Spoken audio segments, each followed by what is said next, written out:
झांसी के रक्सा थाना क्षेत्र में झांसी शिवपुरी हाईवे पर हुए एक सड़क हादसे में 2 लोगों की हो गई मौत। इस मामले में पुलिस ने 22 दिन बाद मुकदमा दर्ज कर जांच की है शुरू। 10 जून को हुई थी एक दुर्घटना, जबकि पुलिस ने 2 जुलाई को मामला किया दर्ज। डगरवाहा गांव के पास हुई थी घटना, जब प्रीतम अहरवार और प्रेमी अहरवार भंडारा खाकर बाइक से लौट रहे थे घर वापस। तभी रास्ते में वैन ने मार दी थी उनकी बाइक में टक्कर, जिसमें प्रीतम की मौके पर ही हो गई थी मौत, जबकि प्रेमी अहरवार ने इलाज के दौरान तोड़ दिया था दम। पुलिस ने मामला दर्ज करते हुए आरोपी वैन चालक की तलाश कर दी शुरू।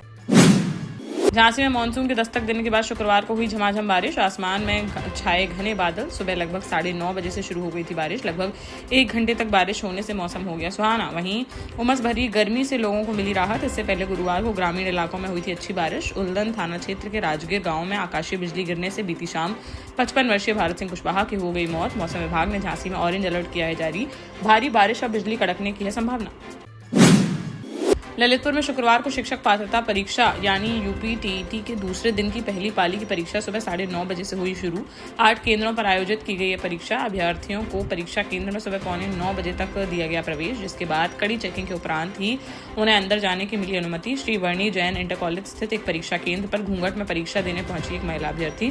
पूछने पर पता चला कि महिला को परीक्षा केंद्र तक छोड़ने आया व्यक्ति था उसका जेठ, जिसके कारण उसने कर रखा था घूंघट। चेकिंग के दौरान उसने दिखाया चेहरा, तब केंद्र के अंदर मिली एंट्री। जालौन के कौंस तहसील क्षेत्र में शुक्रवार दोपहर करीब 2:30 बजे एक सड़क हादसे में पिता पुत्र गंभीर रूप से हो गए घायल। ग्राम गोरकरणपुर निवासी 50 वर्षीय सीताराम अपने पिता 70 वर्षीय रामदास के साथ नगर से घरेलू सामान खरीदकर बाइक से वापस लौट रहे थे गांव। तभी रास्ते में अचानक से उनकी बाइक के सामने आ गया कुत्ता, जिसको बचाने के प्रयास में अनियंत्रित होकर गिर गई बाइक, जिससे दोनों गंभीर रूप से हो गए घायल, जिन्हें तुरंत पहुंचाया गया अस्पताल, जहां से हालत गंभीर होने पर जिला अस्पताल के लिए कर दिया गया रेफर।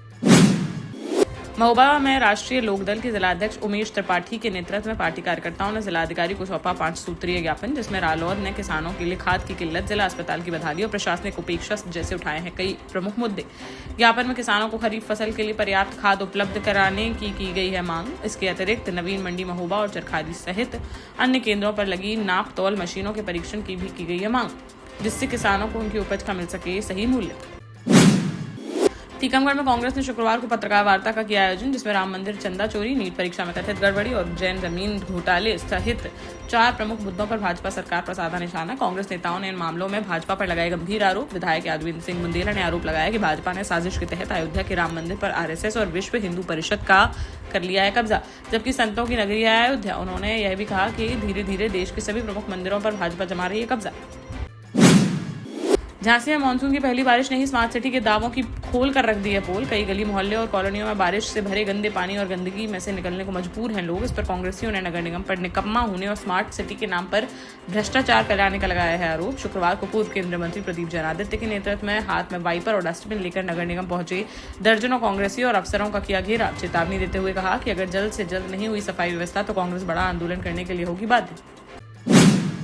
देश का जाना माना सैनफिन ग्रुप आपके लिए फिर लाया है झांसी में वास्तु के हिसाब से फ्लोर प्लान सहित एक शानदार टाउनशिप, जिसमें सुरक्षा की दृष्टि से सीसीटीवी, एक ही ग्रैंड गेट से एंट्री और एग्जिट, चौड़ी सड़कें, parking, car wash area, senior citizen and international fountain parks, swimming pool, gym, badminton, tennis आदि courts, school, hospital, shopping mart आदि कई सुविधाएं। इसीलिए तो है हम झांसी में लोगों की पहली पसंद। झांसी में आज फिर देखने को मिला अग्निकांड, जहां शुक्रवार सुबह सुबह एलाइट चौराहे रोड पर आनंद पेट्रोल पंप के पास स्थित डीपीएस कॉम्प्लेक्स में लग गई भीषण आग। सूचना मिलते ही मौके पर पहुंची फायर ब्रिगेड की टीम ने काफी मशक्कत के बाद आग पर पा लिया काबू, लेकिन तब तक हो चुका था काफी नुकसान। पुलिस ने आग लगने के कारणों की जांच कर दी शुरू। महोबा में चरखारी से भाजपा विधायक बृजभूषण राजपूत के काफिले पर डंपर से टक्कर मारने के मामले में पुलिस ने की कार्रवाई। विधायक के प्रतिनिधि उदित राजपूत की तहरीर पर खरेला थाना पुलिस ने डंपर चालक और उसके खलासी के खिलाफ हत्या के प्रयास सहित अन्य गंभीर धाराओं में मुकदमा दर्ज करते हुए जांच कर दी है शुरू। बुधवार और गुरुवार को मध्यरात्रि खरेला थाना क्षेत्र में हुई थी घटना। बीती रात पुलिस ने मुकदमा कर लिया दर्ज। जालौन जिले के सिरसा कलार थाना क्षेत्र के ग्राम अभेदेपुर निवासी 55 वर्षीय राजेंद्र सिंह उर्फ लल्ला की गुरुवार रात सड़क हादसे में हो गई दर्दनाक मौत। कुछ दिनों से बीमार चल रहे थे वे और उपचार के लिए गए थे झांसी। दवा लेकर बाइक से लौट रहे थे वापस और उसी समय झांसी कानपुर नेशनल हाईवे 27 पर किसी तेज रफ्तार अज्ञात वाहन ने उनकी बाइक में मार दी जोरदार टक्कर। हादसा इतना भीषण था कि उनके सर में आई गंभीर चोटें और उन्होंने मौके पर ही तोड़ दिया दम। घटना के बाद परिवार ने मच गया कोहराम। पुलिस ने शव को पोस्टमार्टम के लिए भेजकर आरोपी चालक की तलाश कर दी शुरू। झांसी में शुक्रवार को सांप काटने से 28 वर्षीय महिला सुनीता यादव की हो गई मौत। सुबह करीब 11 बजे वह घर पर लगा रही थी झाड़ू। इसी दौरान हाथ में डस गया जहरीला सांप। परिजन तुरंत लेकर पहुंचे गुरसराय सीएचसी, जहां से महिला को मेडिकल कॉलेज कर दिया गया रेफर। यहां डॉक्टरों ने उसे कर दिया मृत घोषित। ककरबई थाना क्षेत्र के बरमाइन गांव का है पूरा मामला। पुलिस ने शव को कब्जे में लेकर मामले की जांच कर दी है शुरू। सागर के बुंदेलखंड मेडिकल कॉलेज में बीजेपी नेता अनिल श्रीवास्तव ने महिला स्टाफ से की बदसलूकी। बीजेपी नेता पर लेडी डॉक्टर नर्सिंग स्टाफ को बैट टच करने और गोली मारने की धमकी देने का है आरोप। विरोध में डॉक्टर्स और नर्सिंग स्टाफ ने काम बंद कर अस्पताल के मुख्य गेट पर कर दिया चक्का जाम। डॉक्टर्स और नर्सिंग स्टाफ ने भाजपा युवा मोर्चा के प्रदेश कार्य समिति सदस्य अनिल श्रीवास्तव की गिरफ्तारी की मांग को लेकर किया प्रदर्शन। अस्पताल में सुरक्षा व्यवस्था मजबूत करने की गई मांग। बवाल के बाद पुलिस ने बीजेपी नेता के खिलाफ एफआईआर की है दर्ज। दतिया शहर के कोतवाली थाना क्षेत्र स्थित न्यू हाउसिंग बोर्ड कॉलोनी के दुर्गेश्वर मंदिर में अज्ञात चोर भगवान के सोने चांदी के आभूषण चोरी करके हो गए रफूचक्कर। बुधवार गुरुवार की रात हुई इस वारदात से कॉलोनी के लोगों में नाराजगी है और है चिंता का माहौल। सूचना मिलने पर पुलिस ने मौके का निरीक्षण कर अज्ञात आरोपी के खिलाफ मामला दर्ज कर जांच कर दी शुरू।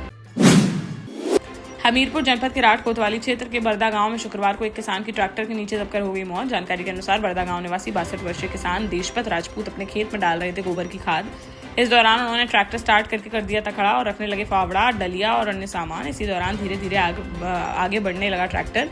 देशपत ने ट्रैक्टर को बंद करने के लिए उस पर चढ़ने का किया प्रयास, लेकिन उनका फिसल गया पैर और ट्रैक्टर के पहिए के नीचे आ गए वे, जिससे उनकी हो गई दर्दनाक मौत। पुलिस ने शव को पोस्टमार्टम के लिए भेजकर आगे की कार्रवाई कर दी शुरू।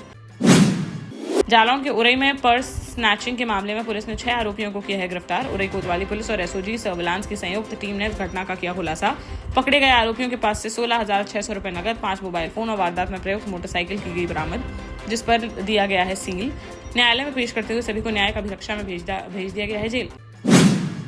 झांसी में संघर्ष सेवा समिति कार्यालय में हर्षोल्लास और गरिमामय ढंग से मनाया गया अनूप करोसिया का जन्मदिन। इस अवसर पर उपस्थित सभी लोगों ने उन्हें माल्यार्पण कर दी शुभकामनाएं तथा भगवा शॉल उड़ाकर किया सम्मानित। समिति संस्थापक डॉक्टर संदीप सरावगी ने अनूप करोसिया को तिलक लगाकर एवं माल्यार्पण कर उनके उज्जवल भविष्य, उत्तम स्वास्थ्य और दीर्घायु जीवन की मंगल कामनाएं की व्यक्त। उन्होंने कहा कि जन्मदिन केवल उत्साह का नहीं है अवसर, बल्कि आत्ममंथन, नए संकल्पों और समाज के प्रति अपने दायित्वों को समझने का भी होता है महत्वपूर्ण क्षण।